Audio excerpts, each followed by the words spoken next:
نحمده ونصلي على رسوله الكريم أما بعد أعوذ بالله السميع العليم من الشيطان الرجيم بسم الله الرحمن الرحيم إن هذا القرآن يهدي للتي هي أقوم ويبشر المؤمنين الذين يعملون الصالحات أن لهم أجرا كبيرا وأن الذين لا يؤمنون بالآخرة أعتدنا لهم عذابا أليما صدق الله العظيم۔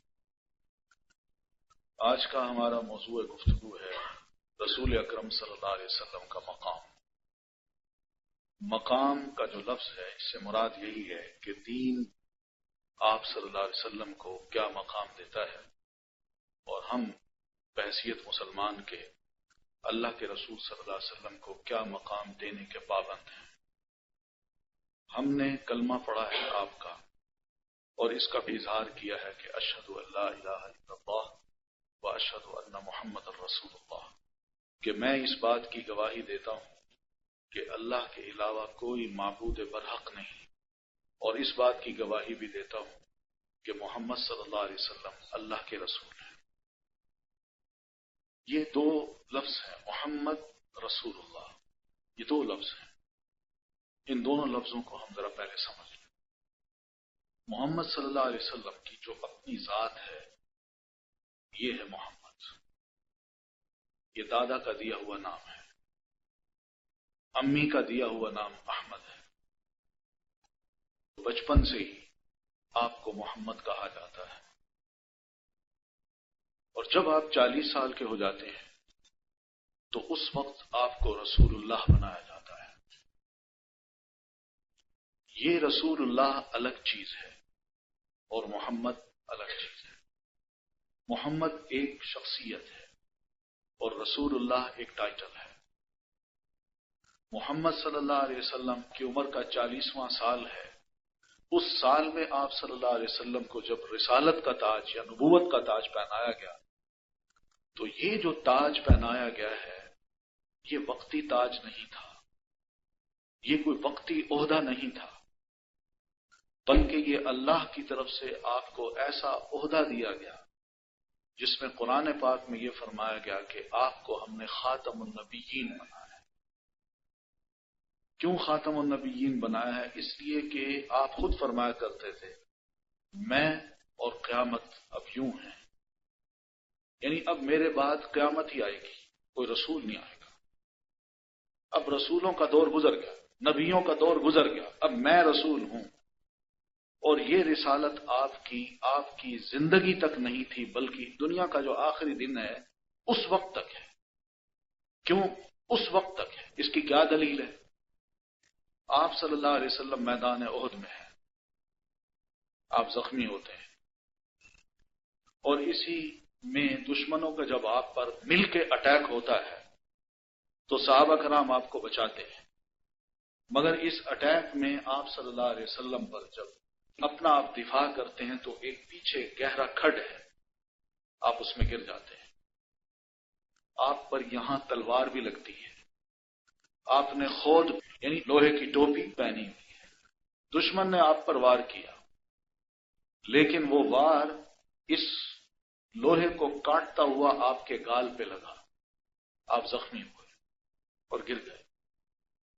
آپ کا گرنا تھا کہ دشمن نے ایک آواز اٹھائی اور یہ کہا کہ محمد صلی اللہ علیہ وسلم قتل کر دیے گئے، نعوذ باللہ، آپ شہید ہو گئے۔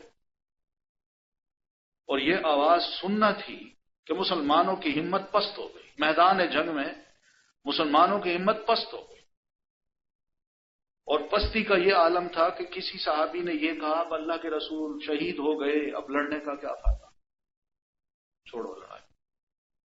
کسی نے یہ کہا کہ آپ صلی اللہ علیہ وسلم شہید ہو گئے ہیں، اب جینے کا کیا فائدہ، خود بھی شہید ہو جاؤ۔ اور کسی نے کہا کہ نہیں، اب چھوڑو سب کچھ، واپس چلتے ہیں۔ یہ کیفیت بھی پیدا ہوئی میدان جنگ میں، مگر نبی علیہ الصلوۃ والتسلیم اس میدان جنگ میں زندہ تھے، آپ کو اللہ نے بچایا تھا، دفاع صحابہ کرام نے کیا، جنگ ختم ہوئی، اب اللہ تعالیٰ نے آسمان سے نبی علیہ السلام پر وحی اتاری کہ مسلمانوں ایک بات یاد رکھو، وما محمد الا رسول، محمد صلی اللہ علیہ وسلم صرف اللہ کے رسول ہیں، یعنی ہم نے آپ صلی اللہ علیہ وسلم کو قبول کرنا ہے، لینا ہے، تو آپ کی پرسنالٹی جو ہے وہ تو جب تک ہے، لیکن آپ کو ہم نے بحیثیت رسول کے لینا ہے۔ وما محمد الا رسول، آپ صرف رسول ہیں۔ آگے آپ کو فرمایا گیا افإن مات او قتل انقلبتم علی اعقابکم، مسلمانوں یہ بتاؤ اگر اللہ کا رسول فوت ہو جائے یا شہید ہو جائے تو کیا تم اپنے دین سے واپس پلٹ جاؤ گے؟ یعنی تم نے کیا سمجھ رکھا ہے کہ جب تک محمد صلی اللہ علیہ وسلم ہمارے درمیان ہیں ہم لڑیں گے، اور نہیں ہے تو اب دین کو قبول کرنے کا کوئی فائدہ نہیں، اب لڑائی چھوڑ دیجئے، اب واپس چلیے۔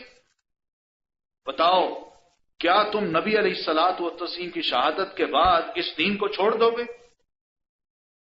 پھر فرمایا وَمَن يَنقَلِبْ عَلَىٰ عَقِبَيْهِ فَلَن يَضُرَّ اللَّهَ شَيْئًا، یاد رکھیے جو بھی نبی علیہ الصلوۃ والتسلیم کو چھوڑ کے واپس پلٹ گیا وہ اللہ کے دین کو کوئی نقصان نہیں پہنچا سکتا۔ کیا مطلب ہے؟ اس کا مطلب یہی ہے کہ آپ بحیثیت رسول کے ہمارے لیے قابل قبول ہیں۔ آپ کی ذات جب تک ہے آپ کا دفاع مسلمانوں نے کرنا ہے، لیکن جب آپ اس دنیا سے رخصت ہو گئے ہیں تو اب آپ کی رسالت کو قبول کر کے تا قیامت لوگ اس بات کے پابند ہیں کہ وہ آپ کو رسول اللہ سمجھیں۔ یہ میسج ہے اس آیت میں۔ تو اس کا دوسرا مطلب یہ ہے، جیسے میں شروع میں عرض کر چکا ہوں، کہ دو حیثیت سے آپ کو لیجیے، ایک ہے محمد، دوسرا ہے رسول اللہ۔ آپ 63 سال اس دنیا میں رہے، فوت ہو گئے، آپ فوت ہوئے، آپ کی قبر مبارک آپ کے اپنے کمرے میں ہی بنی ہے، آپ کی قبر ہے۔ تو نبی علیہ الصلوۃ والتسلیم 63 سال کی عمر میں فوت ہو گئے، اب اس کے بعد آپ ہمارے لیے تا قیامت ایک رسول ہیں۔ جب ہم آپ کو رسول سمجھتے ہیں اور یہ کہتے ہیں اشہد ان لا الہ الا اللہ واشہد ان محمد رسول اللہ، میں گواہی دیتا ہوں کہ محمد اللہ کے رسول ہیں، تو زور رسول اللہ پر ہے کہ اللہ کے رسول ہے، اس پر ہمارا زور ہے۔ یہ کیا ہے؟ رسول ہونا کیا ہے؟ آئیے اس کو سمجھتے ہیں۔ رسول کہتے ہیں انگریزی زبان میں جس طرح کہتے ہیں میسنجر، نمائندے کو، یعنی ایک پیغام آپ کسی کو دیں، وہ پیغام لے کے جہاں آپ چاہتے ہیں وہاں پہنچا دیں، اس کو کہتے ہیں رسول۔ عربی زبان میں اس کو رسول کہتے ہیں۔ اللہ نے اپنا پیغام رسول اللہ کو دیا، اور یہ اس لیے دیا کہ اس امت تک یہ پیغام پہنچائے، اس کو ہم نے ماننا ہے۔ یہ جب ہم مانیں گے تو صحیح معنوں میں رسول کو ماننا کہ آپ جب بھی کچھ کہتے ہیں اپنی طرف سے نہیں کہتے، اللہ کی طرف سے آپ کو پیغام ملتا ہے اور آپ اللہ کا یہ پیغام ہم تک پہنچاتے ہیں۔ تو گویا رسول جو ہے وہ اللہ اور بندوں کے درمیان ایک واسطہ ہوتا ہے۔ اللہ اپنے پیغام کو بندوں تک ڈائریکٹ نہیں پہنچانا چاہتا، اس لیے کہ بندے تو پیدا ہوتے رہیں گے، لیکن اللہ کا پیغام کس کس تک پہنچے؟ تو اس لیے اللہ تعالیٰ نے انسانوں کے اندر سے، انہی کے اندر سے ایک رسول کا انتخاب کیا، اور ہر دور میں کیا۔ آخری رسول کا جو انتخاب کیا وہ انسانوں میں سے کیا، اور یہ قرآن مجید کے الفاظ ہیں کہ اللہ تعالیٰ نے انہی میں سے ایک رسول کا انتخاب کیا۔ بعث فیہم رسولا، انہی میں سے ایک رسول کو اٹھایا۔ تو انہی میں سے مراد کیا؟ انسانوں میں سے۔ تو یہ رسول آئے، انہوں نے ہمیں جو کچھ دیا اس کو ہم نے سمجھنا ہے کہ وہ کیا کچھ دیا ہے۔ پہلی بات تو یہ ہے کہ ہم جب رسول کو رسول مانتے ہیں تو یہ بھی تسلیم کریں کہ آپ صلی اللہ علیہ وسلم کو جو قرآن دیا گیا ہے، جو بھی اللہ کی طرف سے وحی ہوئی ہے، وہ سچ ہے، وہ سچ ہے، حق ہے۔ یہ کیوں حق ہے؟ اس لیے کہ آپ اللہ کے رسول ہیں۔ رسول سچا ہوا کرتا ہے، جھوٹ نہیں بولتا، امین ہوا کرتا ہے، جو کچھ اس کو دے دیا جاتا ہے اس میں کبھی خیانت نہیں کرتا۔ اللہ کی طرف سے آپ کو جو کچھ بھی دیا گیا آپ نے اس کو پہنچانے میں کبھی خیانت نہیں کی، اور اللہ کی طرف سے آپ کو جو کچھ کہا گیا آپ نے ویسا ہی کہا، سچ ہی کہا۔ یہ دو چیزیں امین اور صادق، یہ ہم تسلیم کریں گے تب جا کے ہم قرآن کو مانیں گے، ورنہ ہم نہیں مانتے۔ اللہ کے رسول کو پہلے تسلیم کرنا ہے اور پھر اس کے بعد جا کے ہم قرآن کو مانیں گے۔ کوئی شخص یہ کہے کہ میں قرآن کو مانتا ہوں رسول کو نہیں مانتا، تو اس سے یہی پوچھا جائے میاں قرآن کو تم کیسے مانتے ہو، کس نے دیا یہ قرآن؟ تو لازماً اس کو یہ ماننا پڑے گا کہ اللہ کے رسول نے دیا، آپ پر ہی اترا ہے، آپ نے یہ امت کو دیا ہے، تو رسول کو پہلے ماننا پڑتا ہے اور قرآن کو بعد میں ماننا پڑتا ہے۔ تو قرآن کو جب ہم مانتے ہیں تو اس سے یہ پتہ چلتا ہے کہ رسول ہمیں قرآن کے ذریعے اللہ کا تعارف کراتا ہے، وہی بتاتا ہے کہ اللہ کیا ہے۔ یہ یاد رکھیے، نبی علیہ الصلوۃ والتسلیم جب تشریف لائے تو آپ سے پہلے آپ کے والد، آپ کے دادا، آپ کے چچا، یہ سب اللہ کا نام لیا کرتے تھے، مانتے تھے اللہ کو۔ مگر جب اللہ کے رسول صلی اللہ علیہ وسلم نے دعوت دی ابو لہب کو، جو آپ کے چچا ہے، جو سید خاندان کا ہے، اس کو جب آپ نے دعوت دی تو وہ نہیں مانتا، آپ کو گالی دیتا ہے، آپ کی گستاخی کرتا ہے۔ یہ جو گستاخی اس نے کی ہے، رسول کا احترام نہیں کیا، عزت نہیں کی، تو اللہ تعالیٰ نے اس کے ساتھ کیا سلوک کیا؟ آپ سیرت کی کتاب پڑھیں تو حیرت ہوتی ہے کہ نبی علیہ الصلوۃ والتسلیم جب پیدا ہوئے تو اسی چچا کو اطلاع ملتی ہے، اور جو لونڈی آ کے خبر دیتی ہے کہ تمہارے مرحوم بھائی کے گھر میں بیٹا پیدا ہوا ہے، اتنا خوش ہوتا ہے، اتنا خوش ہوتا ہے کہ اس لونڈی کو کہتا ہے کہ تم خوشخبری سنانے پہ آزاد ہو جاؤ، اب تم آزاد ہو۔ اس دور میں ایک لونڈی کا آزاد کرنا بہت بڑی قیمت کو ایسے ہی دوسرے کو دے دینا تھا، اس نے آزاد کر۔ یہ چچا ہے ابو لہب، جو بھتیجے کی پیدائش کے دن پیدائش کی خبر سنتے اتنی خوشی مناتا ہے کہ کہتا ہے کہ جاؤ تم آزاد ہو۔ اور یہی چچا ہے جب یہی بھتیجا 40 سال کا ہو کے وہی کو ریسیو کرنے کے بعد صفا کی پہاڑی پہ کھڑا ہو کے لوگوں کو جمع کرتا ہے تو یہی کہتا ہے تم نے اقرار کیا ہے کہ میں سچا ہوں، اور تمہارا یہ کہنا ہے کہ ما جربنا علیک الا صدقا۔ محمد تم ہم سے یہ پوچھتے ہو کہ میں تم میں کیسا ہوں، ہم بتاتے ہیں کہ جب سے تمہارے ساتھ معاملہ ہوا ہے ہمارا تجربہ ہمیں یہی بتاتا ہے کہ تم ہمیشہ سچی بات کرتے رہے۔ ان کا اگر سچی بات ایسی ہے تو اگر میں تمہیں یہ کہوں کہ اس پہاڑی کے پیچھے سے ایک دشمن تم پر حملہ کرنے والا ہے تو کیا تم اس کو مان لو گے؟ کہ بالکل مانیں گے، جو تم کہو گے مانیں گے۔ وہ یہ تو کہا کرتے تھے کہ اللہ کو تو ہم مانتے ہیں مگر کسی اور خدا کا نہ ہونا اس کو ہم نہیں مانتے۔ لا الہ کا انہوں نے کہا ہم اس کو تو نہیں مانتے، لا الہ کو نہیں مانتے، اور اللہ کو ہم مانتے ہیں۔ بس اتنی بات کہنا تھی کہ وہ مشتعل ہو گئے اور آپ کو برا بھلا کہا، اور ان میں سب سے آگے آپ کا چچا تھا۔ یہ وہ چچا ہے جس دن آپ پیدا ہوئے تو خوشیاں مناتا ہے، اور 40 سال کے بعد ایک توحید کی بات کی جاتی ہے کہ ایک اللہ ہے، اس کے آگے جھکنا ہے، اس کے آگے اپنے ہاتھوں کو پھیلانا ہے، کسی کے آگے اپنے سر کو، ماتھے کو نہیں جھکانا۔ وہ ناراض ہو جاتا ہے اور آپ کو گالیاں دیتا ہے، اور یہ لفظ کہتا ہے پبلکلی سب کے سامنے۔ غیر کہتے تو اور بات تھی، مگر اپنا جب کہے تو دعوت کا کام بڑا متاثر ہوتا ہے۔ یہ جی گھر کے لوگ تو اس کے مخالف ہیں اور یہ دوسروں کو دعوت دیے پھرتا ہے۔ اور یہ یاد رکھیے یہ سنت ہے، کوئی ضروری نہیں ہے کہ گھر کے افراد اس مشن کے ساتھ ہوں جو رسول لے کے چلتا ہے، مخالف بھی ہو سکتے ہیں۔ نوح علیہ السلام جو تھے ان کا جو مشن تھا بیٹے نے ساتھ نہیں دیا، اللہ نے اس کو غرق کر دیا۔ لوط علیہ السلام تھے، ان کا جو مشن تھا ان کے ساتھ ان کی بیوی نہیں لگی، اللہ نے اس کو سزا دے دی۔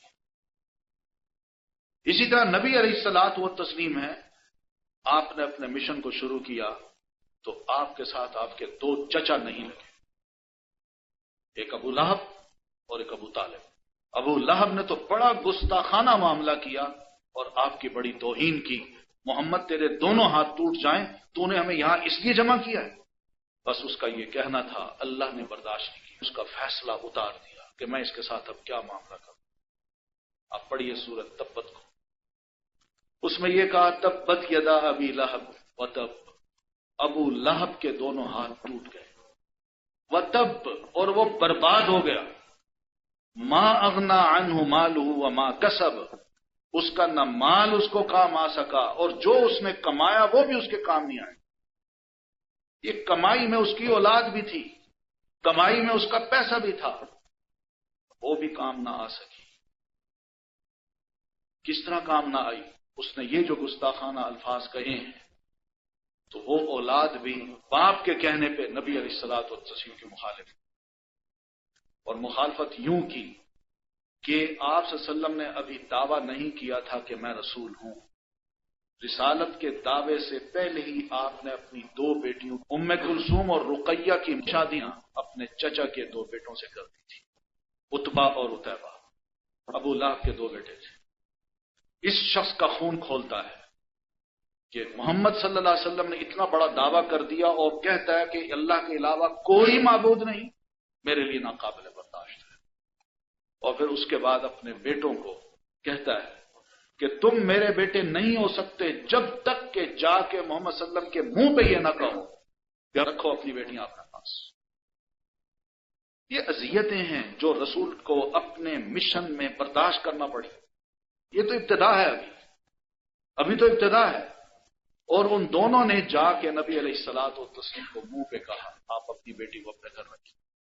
اس نے صرف بس اتنے لفظ کہے، لیکن جو دوسرا ہے عتبہ، اس نے جو لفظ کہے وہ بڑے گستاخانہ تھے۔ اس نے بھی باپ، بڑا بیٹا تھا، اس نے بھی باپ جیسا لہجہ اختیار کیا اور بڑا برا کا بلا کہا آپ صلی اللہ علیہ وسلم۔ اور باپ کو جا کے دونوں بیٹے کہتے ہیں کہ ہم کہہ رہے ہیں۔ تو قرآن مجید میں اللہ نے یہ صورت اتار کے یہ منظر اس کو دکھائے، ما اغنا عنہ مالہ وما کسب سیصلی نارا ذات لہب۔ یہ دنیا میں تو اس طرح پھرتا ہے، ابو لہب بنا پھرتا ہے، اس کا چہرہ لہب کی طرح تھا۔ لہب کہتا ہے شعلے کو، سرخ رنگ، چہرہ اس کا ایسے تھا، شعلے کی طرح تھا۔ تو اللہ نے فرمایا یہ بندہ شعلہ تو بنا پھرتا ہے، مگر اس کو ہم نے عنقریب جہنم کی شعلوں والی آگ میں جھونکنا ہے۔ سیصلی نارا ذات لہب وامرأتہ، اور اس کی بیوی بھی اس کے ساتھ جائے گی۔ خاندان پورے کا پورا مخالفت کر رہا ہے، آپ کی گستاخی کر رہا ہے۔ سیرت کی کتابوں کو پڑھیے تو پتہ یہ چلتا ہے نبی علیہ الصلوۃ والتسلیم، آپ جہاں کہیں بھی مکہ کے کسی بازار میں جاتے ہیں، کسی سالانہ میلے پہ دعوت دے رہے ہیں، پیچھے سے آپ کو ایک آدمی پتھر مار رہا ہے اور گالیاں بھی دے رہا ہے۔ لوگ دیکھ رہے ہیں کہ محمد صلی اللہ علیہ وسلم بات کر رہے ہیں، مگر وہ پیچھے سے پتھر مارتا ہے اور لوگوں کو کہتا ہے اس کی بات مت سنو، یہ جھوٹا ہے۔ کسی نے پوچھا یہ کون ہے؟ لوگوں نے، اس نے جواب دیا کہ یہ آپ کا چچا ہے، یہی ابو لہب ہے۔ اتنی مخالفت میں پیش تھی۔ اور بیوی کا عالم یہ تھا، ام جمیل اس کو کہتے ہیں، بیوی کا عالم یہ تھا کہ وہ بھی نبی علیہ الصلوۃ والتسلیم کی مخالفت میں پیش تھی۔ اس نے بھی کوئی لمحہ ضائع کیے بغیر آپ کی اذیت کے ہر سامان اکٹھے کیے، اور آپ صلی اللہ علیہ وسلم کو تکلیف پہنچانے میں وہ بڑی لذت محسوس کرتی تھی۔ آپ گھر سے باہر نکلتے صبح تو راہ میں کانٹے بچھے، اور کبھی نکلتے تو گڑھا کھودا ہوا ہے۔ یہ اس عورت کا کام تھا۔ اور پھر ادھر رسول اللہ کو بھی دیکھیے، آپ صلی اللہ علیہ وسلم یہ محسوس کرتے ہیں کچھ دن کہ کانٹے نہیں بچھائے گئے، گڑھا نہیں کھودا گیا۔ آپ کے علم میں تھا کہ یہ کام چچی کے ہیں، مگر آپ معلوم کرتے ہیں کہ چچی کو خیریت ہے، پتہ چلا بیمار ہے، آپ اس کی عادت کو جاتے ہیں،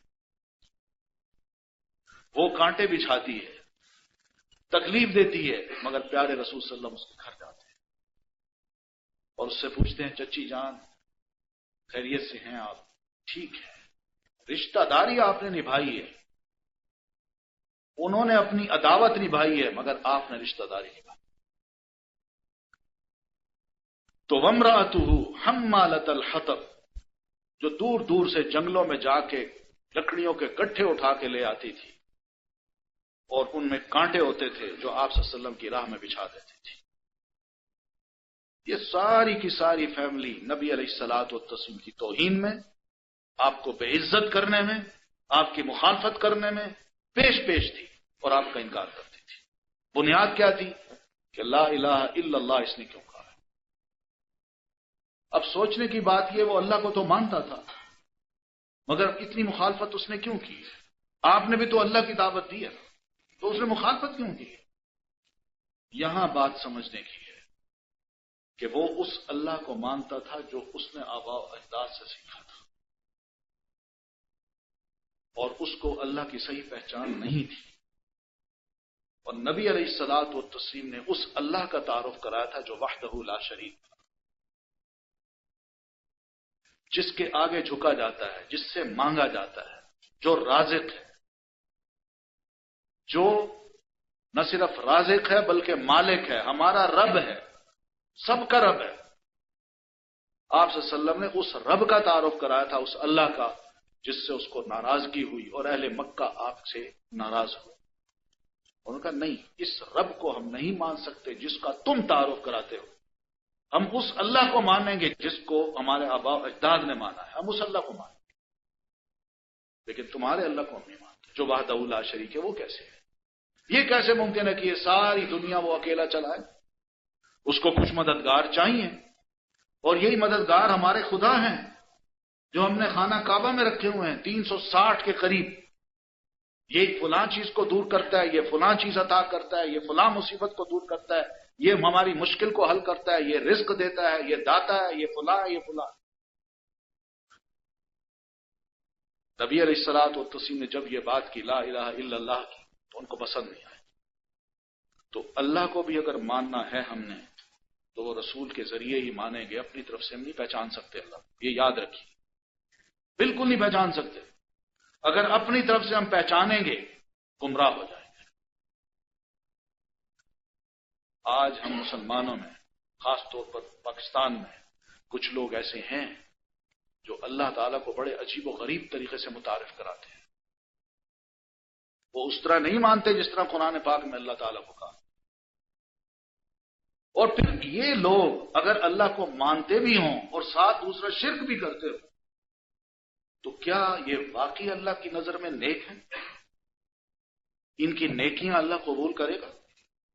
آپ کو بڑے فخر سے کہا کرتے تھے کہ تم کون ہو ہمیں برا بھلا کہنے والے؟ ہم تو نسلاً ابراہیم علیہ السلام کی اولاد سے ہیں، خانہ کعبہ کے رکھوالے ہیں، اس کی صفائی ستھرائی کی ذمہ داری ہم پر ہے، خانہ کعبہ کا غلاف ہم بدلتے ہیں، اس کی قیمت ہم ادا کرتے ہیں، حاجی جب آتے ہیں تو ان کی خدمت ہم کرتے ہیں، ان کو زمزم بھی پلاتے ہیں، زمزم کے بھی ہم مالک ہیں، ستو بھی پلاتے ہیں، ان کی قدر کرتے ہیں، دنیا ہماری عزت کرتی ہے۔ اس سے بڑھ کر بھی کوئی نیکی ہوگی کہ جس کے بارے میں تم ہمیں کہتے ہو کہ اللہ کو خوش کرنا ہے تو مجھے مانو اور لا الہ الا اللہ کہہ دو؟ یہ کیسے ممکن ہے؟ جاؤ، تم سے بڑھ کر ہم نیک ہیں۔ قرآن مجید آپ پڑھا کریں، اور قرآن مجید کا ترجمہ بھی پڑھا کریں۔ قرآن مجید ایک کتاب ہدایت ہے، اس کو اللہ نے کہا ہدن، یہ کتاب ہدایت ہے، مگر کس کے لیے؟ للمتقین، صرف متقی لوگوں کے لیے۔ یہ متقی کون شخص ہوتا ہے؟ جس کے دل میں بس یہ خیال ہو کہ غلط کام نہیں کرنا، صحیح کام کرنا ہے، فیئر رہنا ہے۔ یہ جب خیال آ جائے تو یہ خیال تقوی کی علامت ہے۔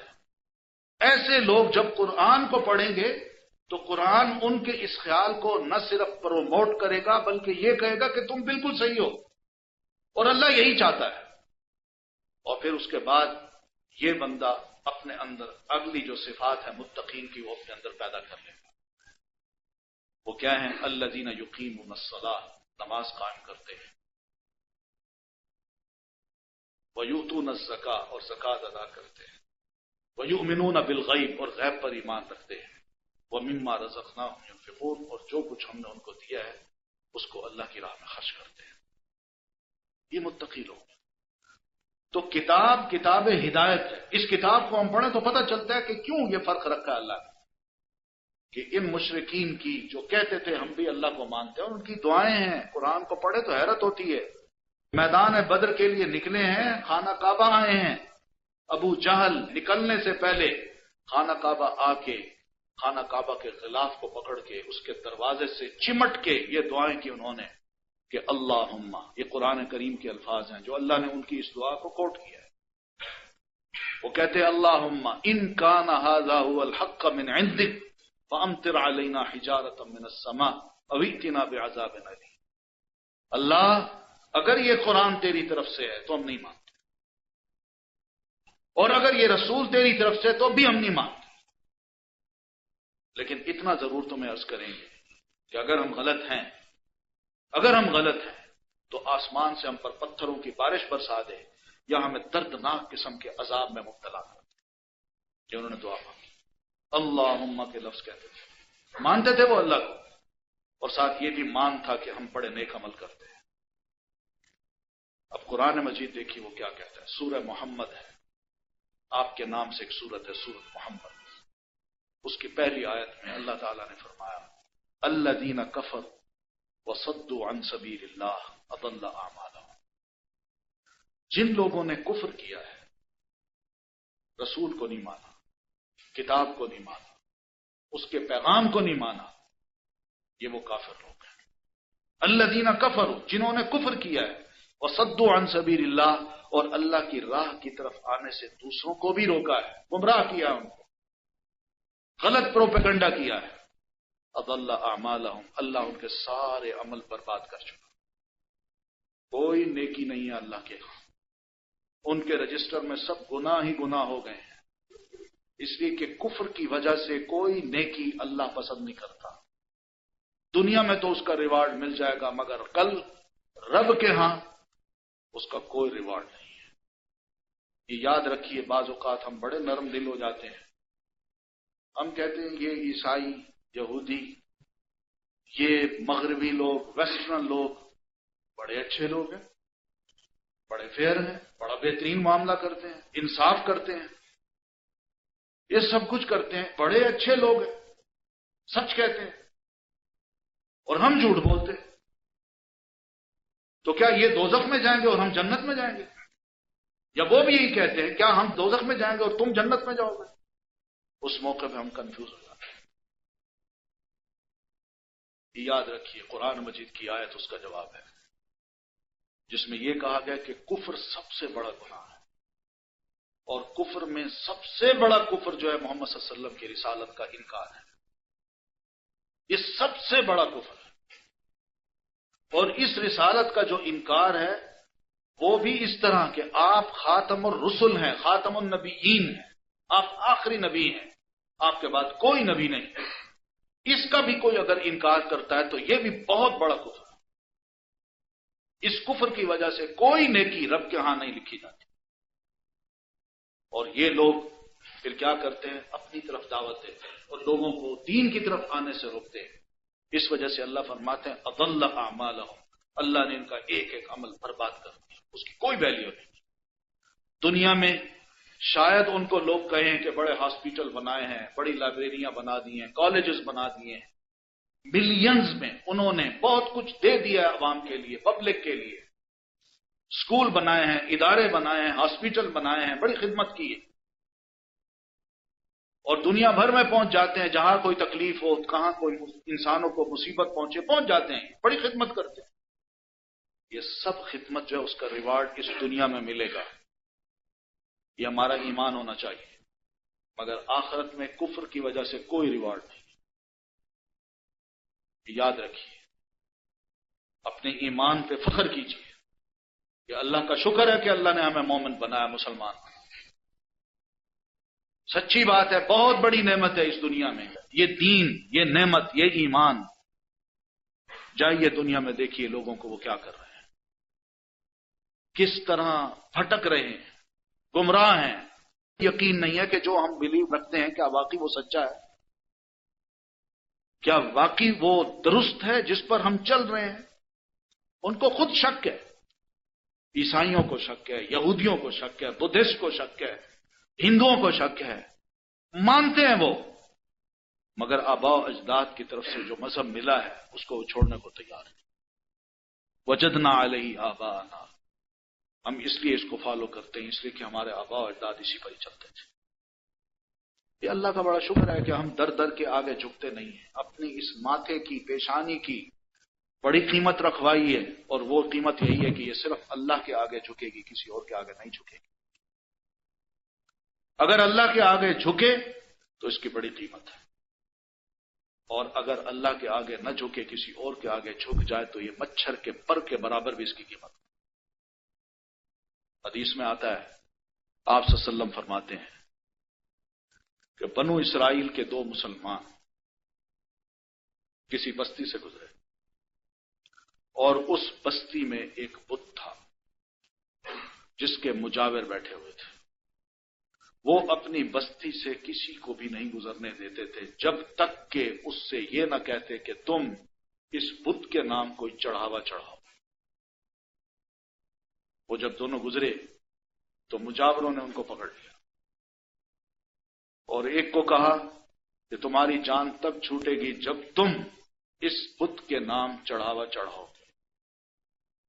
وہ مسلمان تھا، مومن تھا، اس نے کہا سوال ہی پیدا نہیں ہوتا، میں اللہ کو ماننے والا ہوں، میں کسی پر چڑھاوا نہیں چڑھاتا، میں کسی کی نظر نیاز نہیں دیتا سوائے اللہ کی۔ بس انہوں نے اس کو قتل کر دیا۔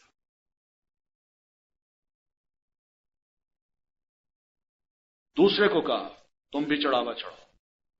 وہ جب دیکھ چکا کہ میرے ساتھی کو قتل کر دیا گیا، یہ بھی مسلمان تھا، جب اس نے دیکھا میرے ساتھی کو قتل کر دیا گیا اور مجھے بھی قتل کیا جائے گا، تو اس نے ایک چھوٹی سی نرم بات کہی اور یہ کہا کہ میرے پاس تو کچھ بھی نہیں، میں کیا چڑھاوا چڑھاؤں؟ انہوں نے کہا کچھ بھی نہیں، ایک مکھی پکڑ لو، مکھی، اس کو اس کے نام چڑھا دو، تب تمہاری جان چھوٹے گی، ورنہ ہم تمہیں بھی قتل کر دیں۔ اس نے محض جان بچانے کے لیے ایک مکھی لی، اس کو اس غیر اللہ کے نام پہ چڑھایا اور جان چھوٹ گئی۔ مگر انجام کیا ہوا؟ آپ صلی اللہ علیہ وسلم فرماتے ہیں پہلا جنت میں گیا اور دوسرا دوزخ میں گیا۔ چھوٹی سی بات ہے، چھوٹی سی قیمت ہے اس کی، بہت بڑی قیمت ہے کہ یہ سر اگر اللہ کے آگے جھک جائے تو اس کی بڑی قیمت ہے، اور اگر نہ جھکے تو اس کی مچھر کے پر کے برابر بھی کوئی قیمت نہیں۔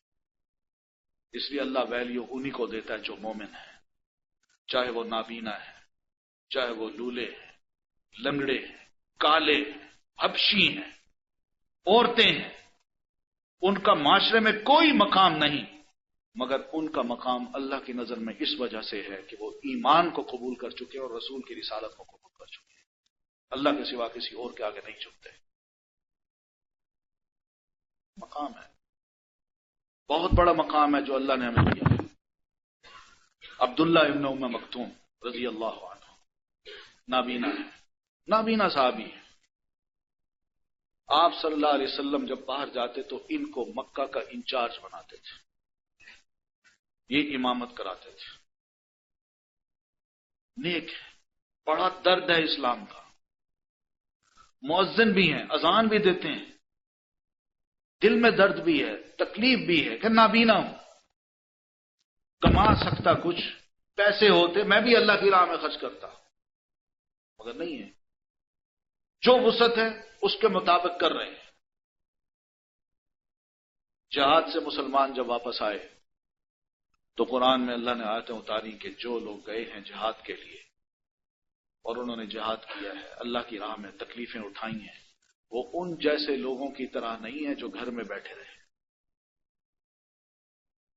یہ جب آیت اتری تو تڑپ اٹھے، کیونکہ نابینا تھے، یہ مدینہ ہی تھے۔ آپ صلی اللہ علیہ وسلم کے پاس آئے، عرض کی اللہ کے رسول، اللہ نے یہ آیت اتاری ہے، آپ سے سنی ہے، خواہش تو میری بھی تھی مگر میں نابینا تھا، اور اگر میں دل کھول کے آپ کو دکھا سکتا تو آپ دیکھ سکتے تھے کہ جب آپ جہاد کے لیے روانہ ہوئے ہیں تو میں کتنا تڑپ رہا تھا، کاش اللہ مجھے آنکھیں دیتا، میں بھی کچھ کر سکتا۔ تو کیا واقعی میں بھی ان جیسا ہوں جو گھروں میں بیٹھے رہے؟ بس یہ سوال کیا. اللہ تعالیٰ نے یہ بات سنی اور آسمان سے سیدنا جبریل علیہ السلام کو صرف وحی کے یہ الفاظ دے کے اتارا، صرف یہ الفاظ، غیر اولی الضرر، کہ جو نابینا ہیں، تکلیف والے ہیں، ان کا شمار ان میں نہیں ہے. صرف یہ الفاظ تھے. آپ دیکھیں نبی علیہ السلام پر جب وحی اترتی تھی تو کبھی 5 آیات اترتی تھی، کبھی 10 آیتیں اترتی تھیں. موسٹلی 5 سے 10 آیتیں اتری ہیں، اور کبھی کبھی پوری سورت اتری ہے، جیسے سورت الانعام ہے، پوری کی پوری اتری ہے. مگر یہ بڑی حیرت کی بات ہے کہ عبداللہ ابن مکتوم نے آ کے جب یہ عرض کی، اللہ کے رسول تڑپتا تو میں بھی تھا، خواہش میری بھی تھی، میں بھی جانا چاہتا تھا، تو اللہ تعالیٰ نے آسمان سے جبریل کو بھیجا اور صرف اتنے لفظ اتار گئے، غیر اولی الضرر، کہ اللہ کے رسول اس آیت کو اب یوں پڑھیے کہ لا یستوی القاعدون، وہ گھر میں بیٹھے ہوئے جو گھر میں بیٹھے رہے، انہوں نے جہاد نہیں کیا، اور وہ لوگ جو جہاد میں گئے انہوں نے بڑی تکلیفیں اٹھائی ہیں، یہ دونوں برابر نہیں ہو سکتے سوائے اس کے جو نابینا تھے. یہ قدر ہے، ایمان کی قدر ہے، اسلام کی قدر ہے. نابینا ہے اس کی بھی قدر ہے، اور عورت ہے تو اس کی بھی قدر ہے، کالا ہے تو اس کی بھی قدر ہے. لیکن اگر گورا ہے اور مانتا نہیں ہے، اللہ کے نزدیک اس کی قیمت مچھر کے پر کے برابر بھی نہیں. جس میں ابو جہل بھی ہے، امیہ بھی ہے، خالد کے والد ولید ابن المغیرہ وہ بھی ہے، عاص بن وائل، یہ امیہ بن خلف، یہ بڑے بڑے سردار ہیں، قریشی ہیں، لمبے قد کے، گورے چٹے، بڑے باروک لوگ، اور ان کے پیچھے ہزاروں ان کے فالوورز، مگر ان کی قیمت رب کے ہاں کچھ بھی نہیں، اس وجہ سے کہ وہ اپنے ماتھے کو جھکاتے تھے کسی غیر کے آگے، ہاتھ پھیلاتے تھے کسی غیر کے آگے، اور رسول کی رسالت کا انکار کرتے تھے. اس لیے رسول کا مقام بہت بڑا ہے. ہماری شریعت میں رسول کا مقام بہت ہی بڑا ہے، معمولی نہیں ہے. اللہ تعالیٰ نے اپنے اس رسول کو جو مقام دیا ہے، آپ حیران ہوں گے کہ کیسا مقام ہے جو اللہ تعالیٰ نے آپ کو دیا ہے.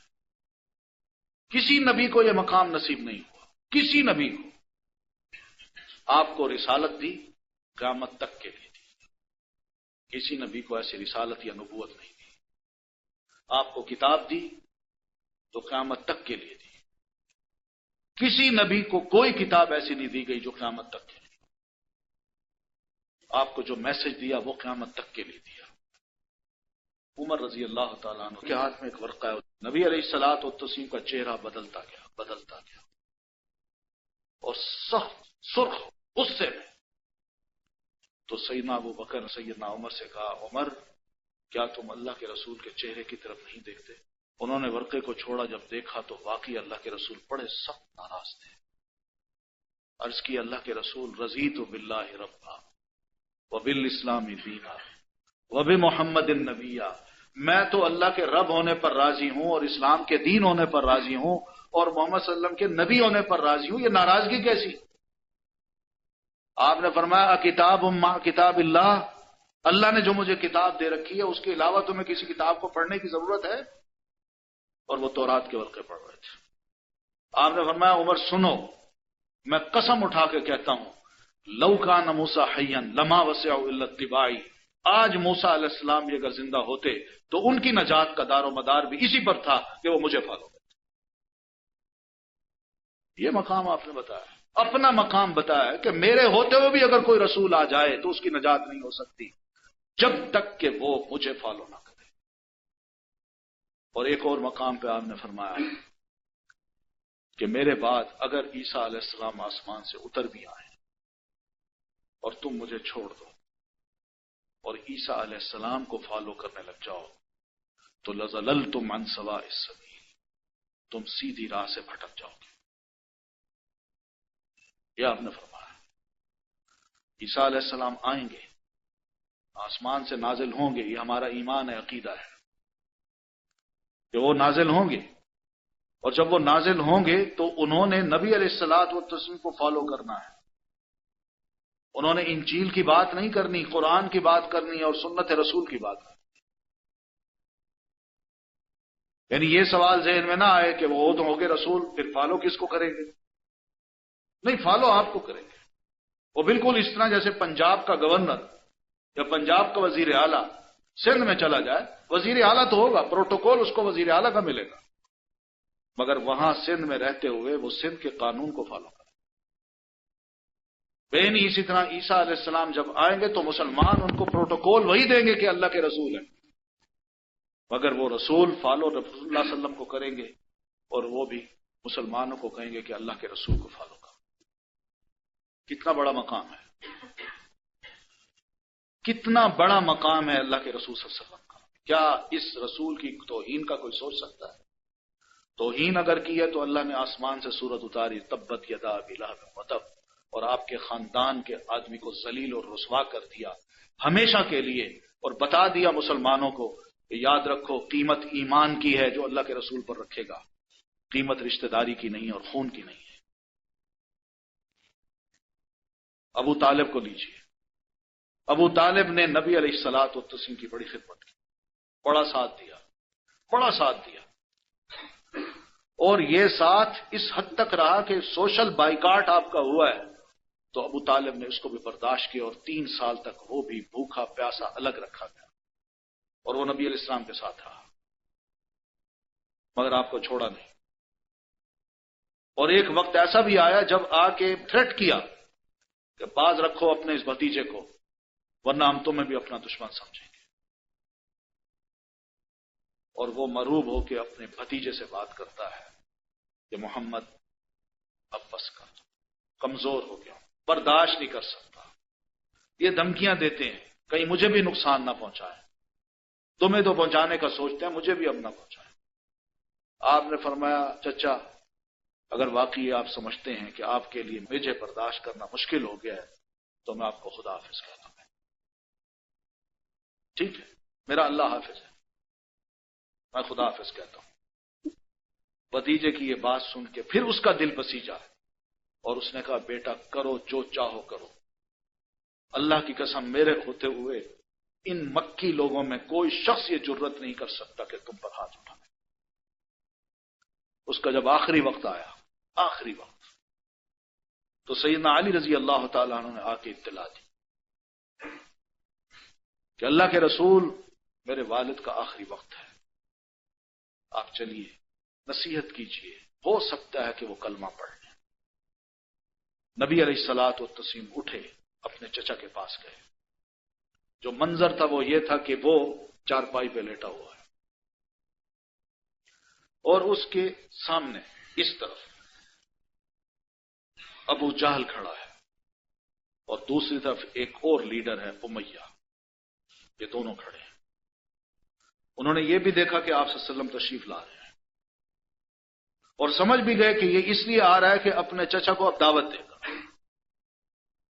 لہذا آپ کی آمد سے پہلے وہ اپنے دوست کو یہ کہتے ہیں ابو طالب یاد رکھنا بھتیجا تمہارا آ رہا ہے، کہیں ایسا نہ ہو کہ بھتیجے کی باتوں میں آ کے اس کا کلمہ پڑھ لو، اگر تم نے یہ حرکت کی تو یاد رکھنا مکہ کے لوگ، عرب لوگ تمہاری تمام خدمات پر پانی پھر جائے گا، اور پھر یہی تمہیں لان تان کرتے رہیں گے کہ یہ بھی ایسا ہی نکلا کہ اپنا آباء و اجداد کے دین کو چھوڑ بیٹھا۔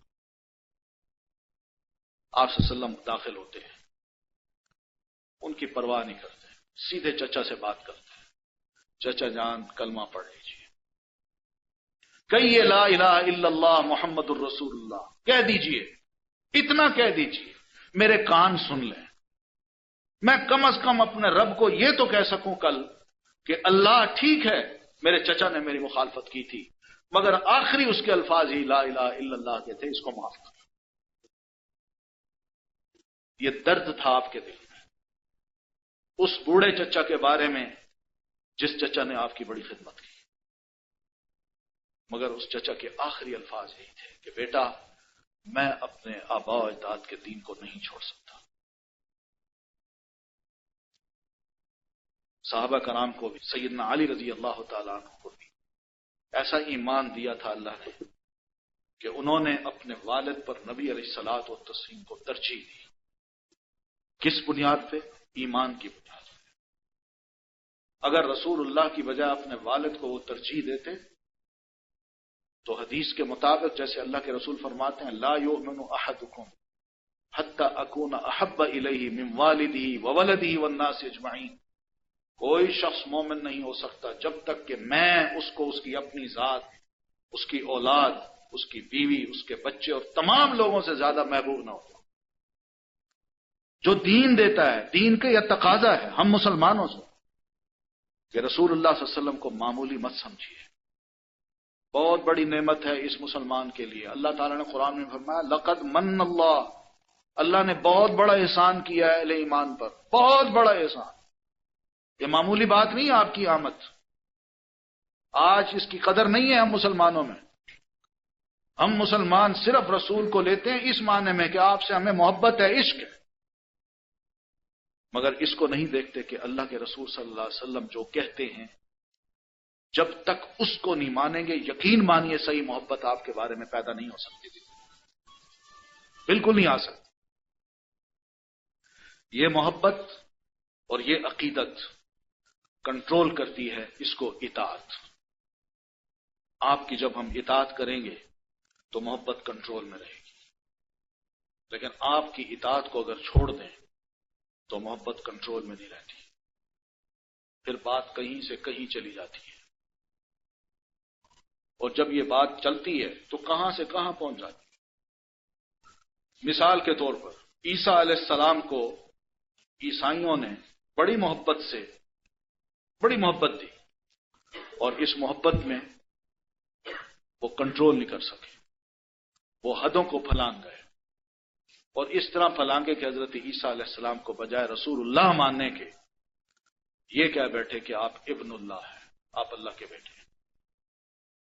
اور جیوز انہوں نے حضرت عیسیٰ علیہ السلام کی توہین کی، انہوں نے حضرت عیسیٰ علیہ السلام کو رسول اللہ نہیں کہا، بلکہ نعوذ باللہ حضرت عیسیٰ علیہ السلام پر الزام لگایا کہ یہ اصل باپ کے بیٹے ہی نہیں ہیں، یہ اصل باپ کے بیٹے ہی نہیں ہیں۔ ماں کو بھی ملزم بنا دیا، بیٹے کو بھی ملزم بنا دیا۔ یہ محبت میں جب نفرت ہوتی ہے تو اس کا اظہار یوں ہوتا ہے، اور محبت میں غلو ہوتا ہے تو اس کا اظہار یوں ہوتا ہے کہ لوگ یہ کہتے ہیں کہ یہ اس مقام پہ نہیں ہے بلکہ اس کو یہاں سے اٹھاؤ اوپر پہنچا دو۔ آج ہماری نعتوں میں کیا ہے؟ یہ محبت کنٹرول میں نہیں ہے، اور جب کنٹرول میں نہ رہے، اطاعت آپ کی نہ ہو، تو پھر آدمی حدود کو پھلانگ بیٹھتا ہے۔ اس لیے دین ہمارا متوازن ہے، معتدل دین ہے، اس دین میں نہ افراط ہے نہ تفریط۔ ہمیں اللہ تعالیٰ نے خود فرمایا ہے کہ کذالک جعلناکم امۃ وسطا، ہم نے تمہیں امت وسط بنایا ہے، درمیانی امت۔ جوز میں توہین تھی انبیاء کرام کی، اور عیسائیوں میں خلوف تھا کہ ان کے مقام سے ان کو اٹھا کے اوپر لے گئے۔ مسلمانوں کو بتایا تم معتدل ہو، نہ کسی کی توہین کرنی ہے اور نہ ہی کسی کے بارے میں غلوف کرنا ہے، مبالغہ آرائی نہیں کرنی۔ جو مقام میں نے دیا ہے بس اس کو اسی مقام پہ رکھو، گھٹاؤ گے یہ توہین ہوگی، بڑھاؤ گے تو یہ شرک ہو جائے گا۔ مثالیں ہمیں دی ہیں جیوز کی اور کرسچن کی، عیسیٰ علیہ السلام کو مثال بنا کے پیش کیا ہے۔ آج الحمدللہ ہم عیسیٰ علیہ السلام کو اللہ کا رسول ہی مانتے ہیں، اور ہم یہ بھی مانتے ہیں کہ بغیر باپ کے اللہ کے حکم سے کن کہہ کے اللہ نے ان کو پیدا کیا، جس کی وجہ سے ان کا ٹائٹل ہے کلمۃ اللہ، وہ اللہ کا کلمہ ہے، اللہ نے کن کہا وہ ہو گئے۔ یہ ہم مانتے ہیں، اللہ کی قدرت کو مانتے ہیں کہ اللہ تعالیٰ جو چاہے کر سکتا ہے۔ اگر اللہ نے عیسیٰ علیہ السلام کو بغیر باپ کے پیدا کیا ہے تو اس سے بڑی مثال اللہ پہلے بھی دے چکا ہے، اور وہ مثال یہ ہے کہ آدم کو بغیر باپ کے اور ماں کے پیدا کیا ہے۔ جو آدم کو بغیر ماں اور باپ کے پیدا کر سکتا ہے وہ کسی بھی انسان کو بغیر باپ کے یا ماں کے بھی پیدا کر سکتا ہے۔ اس لیے کوئی عجوبہ نہیں ہے، بلکہ یہ اللہ نے اپنی قدرت کا اظہار کیا ہے۔ ہم وہاں بھی اپنی عقل لڑاتے ہیں، ہم وہاں بھی تسلیم نہیں کرتے کہ نہیں یہ کیسے ممکن ہے کہ عیسیٰ علیہ السلام بغیر باپ کے پیدا ہو جائیں۔ اپنی عقل کو ہم وحی کے بغیر چلائیں گے تو یہ عقل ہمیں گمراہ کر دے گی. اپنی عقل کو ہم وحی کے تابع کر دیں، یہ ہے اسلام، یہ ہے ایمان. وہاں ضرورت نہیں ہے کہ ہم اپنی عقل کے مطابق دین کو لیں اور دین کو ملزم بنا کے سامنے کھڑا کریں اور پھر اس کا سوالات کی بوچھاڑ کر دیں. یہ ایمان نہیں ہے. ایمان اس چیز کا نام ہے کہ میں خود کٹہرے میں کھڑا ہوں، دین کو کھڑا نہ کروں اور مجھے لوگ کھنگال کے کہیں کہ میں کیا ہوں. میں ملزم ہوں، مجرم ہوں، مفسد ہوں، یا لوگوں کو گمراہ کر رہا ہوں، یا واقعی لوگوں کی قیادت کر رہا ہوں. اس چیز کا نام خود کو پیش کیجیے، دین کو مت لائیے لوگوں کے سامنے. آج افسوس یہ ہے کہ ہم مسلمانوں میں کچھ لوگ ایسے بھی ہیں جو دین کو ملزم بنا کے کٹہرے میں کھڑا کرتے ہیں اور سوال کرتے ہیں. ہاں جی، دین کیا کہتا ہے؟ تو تم کون ہو؟ اپنی حیثیت تو دیکھو، اپنے آپ کو تو دیکھو.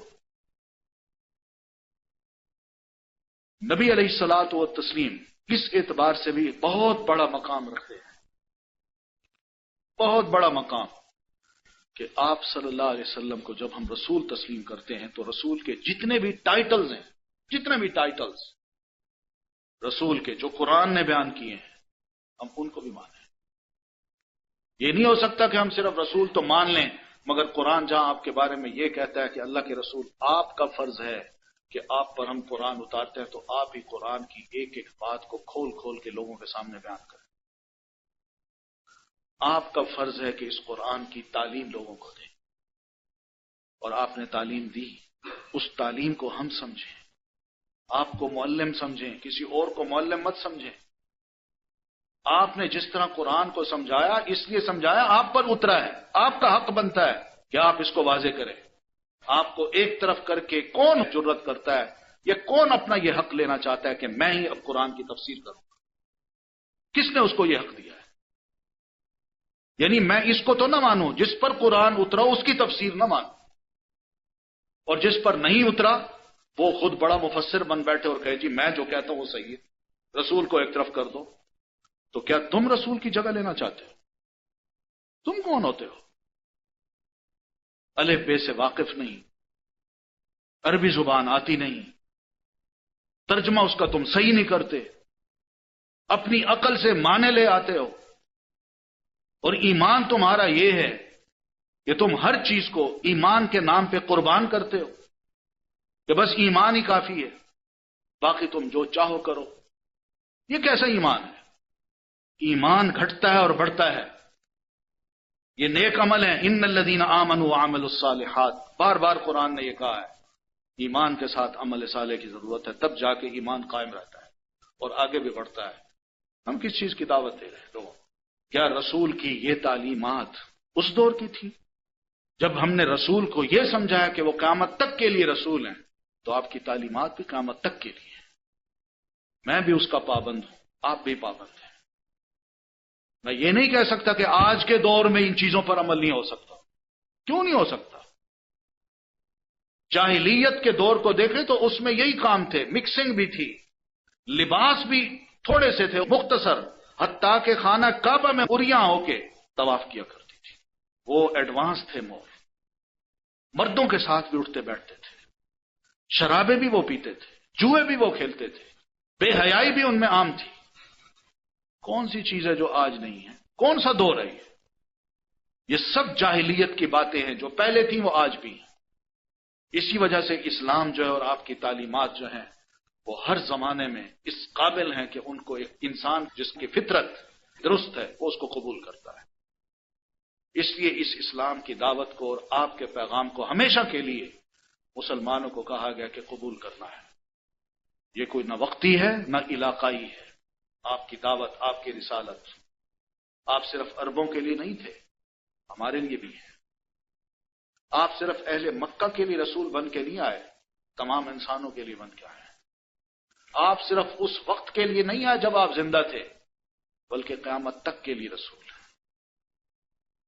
اس لیے آپ کی رسالت کو ہم آفاقی سمجھیں اور آپ کے میسج کو بھی آفاقی سمجھیں. یہ مقام بھی ہم نے دینا ہے. قرآن مجید اس بارے میں کھل کے بات کر چکا ہے، قل یا ایھا الناس انی رسول اللہ الیکم جمیعا، آپ صلی اللہ علیہ وسلم کہہ دیجئے کہ لوگوں میں تمہارے لیے اللہ کا رسول بن کے آیا ہوں، ایک کے لیے نہیں، اربوں کے لیے نہیں، سب انسانوں کے لیے۔ اللہ نے خود گواہی دی، انا ارسلناک للناس بشیرا ونذیرا، اور ایک اور مقام پہ آتا ہے کافۃ للناس، کہ اللہ کے رسول ہم نے آپ کو تمام انسانوں کے لیے بشیر اور نذیر بنا کے بھیجا ہے، اور ایک جگہ یہ کافۃ للناس، تمام انسانوں کے لیے رسول بنا کے بھیجا ہے۔ تو یہ رسالت آپ کی کوئی وقتی نہیں تھی، اربوں کے لیے نہیں تھی کہ اس دور میں ہم اس رسالت پر عمل کرتے ہوئے اور آپ کے میسج پر عمل کرتے ہوئے شرمائیں۔ افسوس کی بات ہے کہ شیطان کے جو کام ہیں ان کو کرتے ہوئے ہم نہیں شرماتے، اور جو رسول اللہ کی بتائے ہوئے کام ہیں ان کو کرتے ہوئے بڑی شرم آتی ہے۔ یہ کیسا اسلام ہے؟ اور پھر لوگوں کو ہم یہ دعوت دیتے ہیں کہ چھوڑیے ان باتوں کو، اصل آپ کا ایمان ہے، کوئی بات نہیں، اللہ معاف کر دے، پھر رکھیے شریعت کو ایک طرف، کیا ضرورت ہے؟ یہی تو دعوت ہے، انڈائریکٹلی یہ دعوت ہے کہ رسول کو ایک طرف رکھ دیجیے، قرآن کو جس طرح چاہیے آپ سمجھیے، یا جیسے ہمارا انٹلیکٹ، ہماری ذہن، ہماری فکر یہ بتاتی ہے اس طرح سمجھیے، دیکھیے قرآن آپ کو سمجھ آتا ہے۔ یہ غلط تصورات ہیں، آپ خود قرآن کو پڑھیے، آپ خود رسول اللہ کی سیرت کو پڑھیے۔ میں نہیں کہوں گا کہ جو میں کہہ رہا ہوں اس کو فالو کیجیے، مگر اللہ کا واسطہ یہ ضرور دوں گا کہ آپ خود مسلمان ہیں۔ آج گمراہیوں کی بے شمار راستے ہیں، بے شمار پگڈنڈیاں ہیں جو ہمارے سامنے ہیں۔ اللہ سے ہم یہ دعا کریں، اہدنا الصراط المستقیم، اللہ ہمیں سیدھی راہ دکھا، اس لیے کہ راستے بڑے ہیں۔ یہ دعا جب ہم کرتے ہیں تو یہ سوچا کریں کیوں اللہ نے کہا ہے، کیوں کہا ہے سورۃ فاتحہ میں سب کچھ کہنے کے بعد پہلی بات یہ کہیے کہ مجھ سے اگر مانگنا ہے تو یہ مانگو، پیسہ نہیں کہا، پیسہ مانگو، یہ نکاح عہدہ مانگو، یہ نکاح اولاد مانگو، یہ نکاح اچھی بیوی مانگو، بلکہ یہ کہا مانگنا ہے تو سیدھی راہ کی دعا مانگو۔ یہ کیوں کہا ہے؟ اس لیے کہ انسان کے بھٹکنے میں کوئی دیر نہیں لگتی، جو دلوں میں وسوسے پیدا کرتے ہیں اور اس کو گمراہ کر جاتے ہیں۔ اس لیے آپ کا بھی یہ فرض بنتا ہے کہ آپ قرآن پاک کو سمجھیں، اس کو پڑھیں۔ اس قسم کی محفلیں ہوتی ہیں، آپ ضرور آئیں، ان محفلوں کی رونق بننا قابل ثواب ہے، مگر اس سے زیادہ اہم کام آپ کا یہی ہے۔ مولوی صاحب کے لیے نہیں اتاری، آپ کے لیے بھی اتاری ہے۔ اگر اس سے پوچھ ہونی ہے تو آپ سے بھی ہوگی کہ ہم نے کتاب اتاری ہے، کتنا جانا، رسول کو بھیجا اس کو کتنا سمجھا، کتنا جانا۔ ہم نہ پڑھنے کے عادی ہیں، نہ اچھی بات سننے کے عادی ہیں۔ اس لیے بجائے اس کے کہ آپ دوسروں پر جائیں، آپ خود کتاب کا مطالعہ کریں۔ بہترین ساتھی ہے وہ چیز، آپ کو باتوں باتوں میں بہت سی باتیں سمجھا دے گی۔ پڑھیے ان کتابوں، سیرت کی کتاب، حدیث کی کتاب، قرآن مجید، اس کا ٹرانسلیشن اور اس کی بہترین جو اچھی تفسیر ہے اس کو۔ میں صحیح کہہ رہا ہوں، یہ مطالبہ ہے ہمارے دین کا ہم مسلمانوں سے کہ دین سیکھنا ہو تو دین کے سیکھنے کے لیے ایسے شخص کا انتخاب کرو جو تمہیں سیدھی راہ پہ چلا سکے۔ مرشد اس کو بناؤ، اس کو مت بناؤ جو نام تو لے اس کا مگر کھینچے وہ تمہیں اپنی طرف، اپنے گروہ کی طرف، اپنی جماعت کی طرف، اپنی پارٹی کی طرف۔ صرف اس کو کہو، اس سے لو جو صرف ادعو الی سبیل ربک، جو دعوت دے تو اپنے رب کی راہ کی طرف دعوت دے، کسی اور چیز کی طرف دعوت نہ دے۔ یہ مطالبہ ہے قرآن مجید کا، اس کو ہم سمجھنا ہے۔ تو اس لیے آپ حضرات کا بھی یہ ذمہ بنتا ہے کہ آپ قرآن مجید کو جانیں، اس کو سمجھیں۔ افسوس کی بات ہے، اللہ 60 سال 70 سال کی عمر دے، اتنی چھوٹی سی کتاب ہے، ہم اس کو پوری زندگی نہ پڑھ سکیں، نہ سمجھ سکیں۔ پہلے لوگ جو ہوتے تھے وہ تو یہ سوچا کرتے تھے کہ ہم نہ قرآن مجید کو یاد کریں گے، سمجھیں گے، بلکہ ایک بار کیا 100 بار اپنے ہاتھ سے پورے قرآن مجید کو لکھیں گے بھی صحیح۔ آج لکھنا کیا، پڑھنا بھی ہمیں نصیب نہیں ہے۔ آپ دل پہ ہاتھ رکھ کے مجھے بتائیے کہ آج کتنوں نے قرآن پڑھا ہے؟ یہ ہماری حالت ہے، اور یہ حالت ایک دن کے لیے نہیں ہے، مہینہ 2 مہینے گزر جاتے ہیں، قرآن کو نہیں پڑھا جاتا، صرف تلاوت کے لیے ہم نہیں پڑھتے۔ سمجھنا تو درکنار ہے۔ جب یہ ہماری حالت ہوگی تو آپ اندازہ کر لیجئے پوری امت کا کیا حال ہوگا، پاکستانی امت کا کیا حال ہوگا۔ قرآن ہم نہیں پڑھتے، سمجھتے نہیں ہیں، جانتے نہیں ہیں۔ دوسروں کے لیے ہماری جہالت بہت بڑی غنیمت ہے، اس لیے وہ آتے ہیں بڑے انٹلیکچوئل بن کے، جو دیکھتے ہیں دماغ میں آتا ہے وہ ہمیں فیڈ کر دیتے ہیں، ہم اس کو قبول کر لیتے ہیں۔ قرآن سے لا تعلقی، رسول سے لا تعلقی آج ہمیں یہاں لے آئی ہے کہ ہمیں جو بھی ملتا ہے ہم اس کی بات قبول کر لیتے ہیں اور دین پر اعتراضات بھی کرتے ہیں۔ آج دیکھیے ملک میں کیا ہو رہا ہے، یعنی دین کے بارے میں لوگ مذاق اڑاتے ہیں، اخباروں میں ٹی وی پہ بیٹھ کے مذاق اڑاتے ہیں دین کا۔ یہ کیوں ہوا ہے؟ یہ اس وجہ سے ہوا ہے کہ ہم نے اپنے تعلق کو ختم کر دیا ہے، نہ قرآن سے رکھا ہے نہ اللہ کے رسول سے رکھا ہے، بس اتنا ایک جذباتی سا تعلق ہے جس میں ہوش نہیں ہے، جوش ہے۔ ہوش ہو تو ہم الحمدللہ بہت کچھ کر سکتے ہیں، اور یقین مانیے ہوش آنے کی دیر ہے کہ دنیا میں جان لگی کہ واقعی ہم مسلمان ہیں۔ اس لیے ہوش میں لائیے اپنے آپ کو، قرآن کے ساتھ اپنے آپ کو جوڑیے، رسول اللہ کے ساتھ جوڑیے۔ دین کی دعوت ہے، میری اپنی نہیں ہے، اور یہ دین کی دعوت میری ذات کے لیے نہیں بلکہ آپ کے فائدے کے لیے۔ اللہ تعالیٰ مجھے بھی اور آپ کو بھی صحیح دین سکھائے اور اپنے رسول کے ساتھ ہمیں جوڑ دے، قرآن کے ساتھ ہمیں جوڑ دے، تاکہ ہم بہترین مسلمان بنیں، اور کچھ نہیں تو کم از کم ہماری آخرت تو سمجھ جائے گی نا، کچھ نہ سمجھے آخرت تو سمجھے گی نا۔ اللہ تعالیٰ ہم سب کی آخرت کو بھی سنوارے۔ اقول قولی ھذا واستغفر اللہ لی ولکم ولسائر المسلمین برحمتک یا ارحم الراحمین۔ کوئی سوال کرنا ہو تو کر لیجیے۔ لیکن تفسیریں جو ہے نا اس وقت ہمارے معاشرے میں 2 قسم کی تفاسیر ہیں، اور علماء نے بھی تفسیر کی جو قسمیں بیان کی ہیں وہ بھی 2-3 قسم کی بلکہ تفاسیر ہیں۔ ایک تفسیر بالمأثور ہے۔ تفسیر بالمأثور اس کو کہتے ہیں کہ قرآن مجید کی وہ تفسیر جو صرف قرآنی آیات اور حدیث رسول سے کی ہے، یا جس میں زیادہ سے زیادہ صحابہ کرام کے اقوال ہوں، یہ تفسیر بالمأثور ہے، یہ تفسیر ریکمینڈ کی گئی ہے، کیونکہ قرآن کی ڈائریکٹ ایکسپلینیشن پروفٹ صلی اللہ علیہ وسلم کی سنت سے دی جا رہی ہے، اور پھر اس طرح صحابہ کرام سے دی جا رہی ہے۔ اس قسم کی تفسیر مارکیٹ میں موجود ہے جس کا نام مثلا تفسیر ابن کثیر ہے، تفسیر ابن کثیر۔ اور اسی طرح لاہور کے ایک اسکالر ہیں جن کا نام ہے عبد الرحمن الکیلانی، انہوں نے ایک تفسیر لکھی ہے تفسیر القرآن کے نام سے، یہ بھی بڑی اچھی تفسیر ہے۔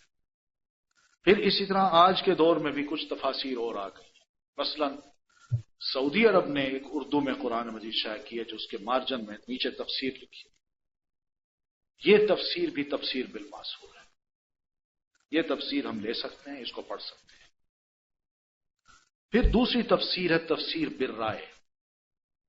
رائے کا مطلب انسان آیات کو پڑھے، احادیث کو پڑھے، اور اس کے مطابق آج کے حالات کے تناظر میں بات کرے، یعنی وہ دین سے ڈیویٹ نہ ہو، قرآن کی حدیث کی جو ایکسپلینیشن ہے اس کو پریفر کرے، لیکن اگر کہیں نہیں ہے تو ایسی ایکسپلینیشن کرے، ایسی تفسیر کرے جو قرآن اور حدیث کے مخالف نہ ہو۔ تو اس قسم کی تفسیر جو ہے تو اس کو تفسیر بالرائے کہتے ہیں۔ تو یہ رائے 2 قسم کی ہے، ایک رائے محمود ہے اور ایک رائے مذموم ہے۔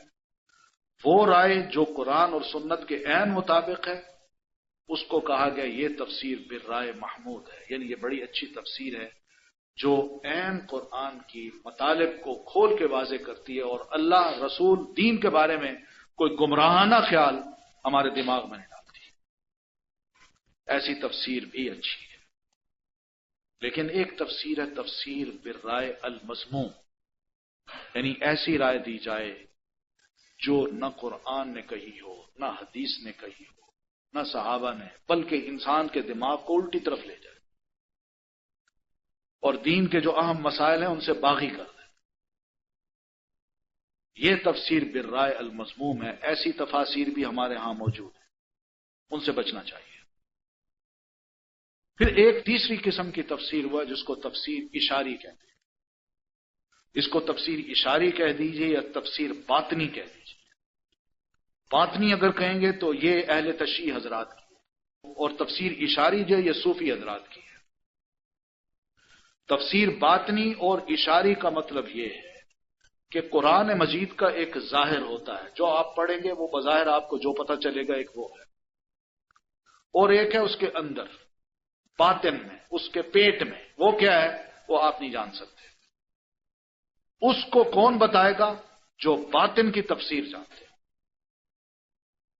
اور تفسیر اشاری بھی موجود ہے ہمارے ہاں۔ اشاری کا مطلب یہ ہے کہ مفسر کو اشارہ ہوا ہے کہ اس کا مطلب یہ ہے۔ تو اس قسم کی تفاسیر بھی مارکیٹ میں موجود ہے۔ تو جب یہ سارا میٹیریل مارکیٹ میں موجود ہے تو اس میں سلیکشن بڑی احتیاط سے کرنی ہے، اور وہ سلیکشن یہی ہو کہ تفسیر بالماسور کو لیجئے، اسی کو پڑھیے، اس کی کچھ نام میں نے آپ کو بتا دیے ہیں، وہ پڑھیے، گھر میں رکھیے، گھر والوں کو پڑھائیے، اسی کے مطابق سوال کیجئے، اور اسی کو پڑھیں گے تو آپ کے پاس صحیح ایک علم آئے گا۔ دیکھیے پہلی تو بات ہے یہ قرآن کی بات ہے، من یرتد عن دینہ، کوئی بھی بندہ دین اسلام سے مرتد ہوا، فیمت وہو کافر، اور وہ مرتا ہے اس حال میں کہ وہ کافر ہے، تو اس کی سزا تو یہی ہے کہ دوزخ میں جائے گا۔ تو قرآن نے یہ فیصلہ دیا ہے۔ نبی علیہ الصلوۃ والتسلیم نے یہ سزا اس لیے رکھی ہے کہ یہ ایک بہت بڑا غدار ہے، اور غدار کی سزا کیا ہوتی ہے؟ آپ آرمی کو دیکھ لیں، آرمی کا ایک کوئی آفیسر، چاہے چھوٹا سپاہی یا بڑا، تھوڑی سی راز کو اگر وہ لیک کرتا ہے تو اس کو کیا کہا جاتا ہے، اور اس کی سزا کیا ہے؟ دنیا میں مختلف قانون ہیں، ان کو ہم نہیں کہتے کہ اس کا کیا ہوگا۔ تو دین کا یہ غدار ہے، کلمہ پڑھنے کے بعد دین کو چھوڑ رہا ہے، تو یہ غداری ہے دین سے۔ اور پھر دین سے غداری صرف یہاں تک نہیں رہتی، بلکہ وہ مسلمانوں کا بھی دشمن بن جاتا ہے۔ مسلمانوں کے جو راز ہیں وہ دوسروں کو جا کے دیتا ہے، اور ہر کھیل کھیلتا ہے جو مسلمانوں کو نقصان پہنچا سکے۔ اس لیے اس ارتداد کو دین نے کہا ہے کہ یہ قابل برداشت ہے، اس غداری کی سزا اس کو ملنی چاہیے۔ ٹھیک ہے؟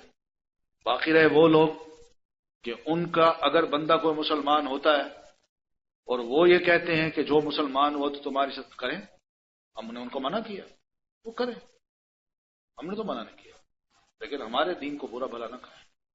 ہمارا دین بالکل واضح سا ہے۔ اس لیے اگر یہ اس سے پہلے کہ حکومت اس پر ہاتھ ڈالے شرمندہ ہو کے واپس آ جاتا ہے تو اسلام اس کو قبول کرتا ہے، آ جائیے، اس کو سینے سے لگاتا ہے، ٹھیک ہے غلطی ہوئی ہم معاف کرتے ہیں۔ لیکن اگر جو باقی پھر چھوڑ جاتا ہے اور پھر ایکٹیو ہوتا ہے، آپ دیکھ لیں لوگ ہیں بڑے ایکٹیو۔ سلمان رشدی کون تھا؟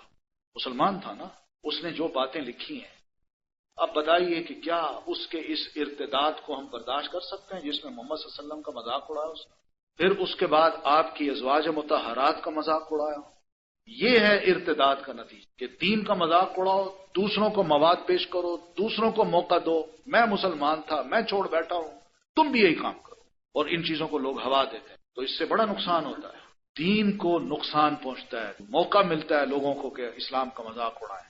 یہی وجہ ہے کہ یہ سلمان رشدی کی کتاب آئی ہے، اس نے جو مذاق اڑایا ہے، اور اس کے بعد لوگوں کے ہاتھ کھل گئے، زبانیں کھل گئی ہیں، کبھی کارٹون بن رہے ہیں، کبھی پوپ تک بیان دے رہا ہے۔ بتائیے اب اس چیز کو کون برداشت کرے کہ جو ہمارے پروفٹ کو کہے کہ یہ ٹیررسٹ تھا؟ ہم نے کبھی ان کو کہا؟ یہی ان کو کہتے ہیں آئیے مزید کچھ کہیے، ہم آپ کو پوری رعایتیں دیتے ہیں، اور کہتے ہیں۔ تو اس لیے یہ کوئی ارتداد کی سزا اس قابل نہیں ہے کہ اس کی مذمت کی جائے، بلکہ درست ہے، قرآن کا حکم ہے، رسول اللہ کا حکم ہے، اس میں کوئی ہمدردی نہیں ہے ہمیں سے۔ جو اللہ کو دھوکہ دے سکتا ہے، جو رسول کے ساتھ غداری کر سکتا ہے، وہ آپ کے ساتھ بھی کرے گا، ملک کے ساتھ بھی کرے گا، پوری قوم کے ساتھ کر جائے گا، اس سے کوئی خیر کی توقع نہ رکھے۔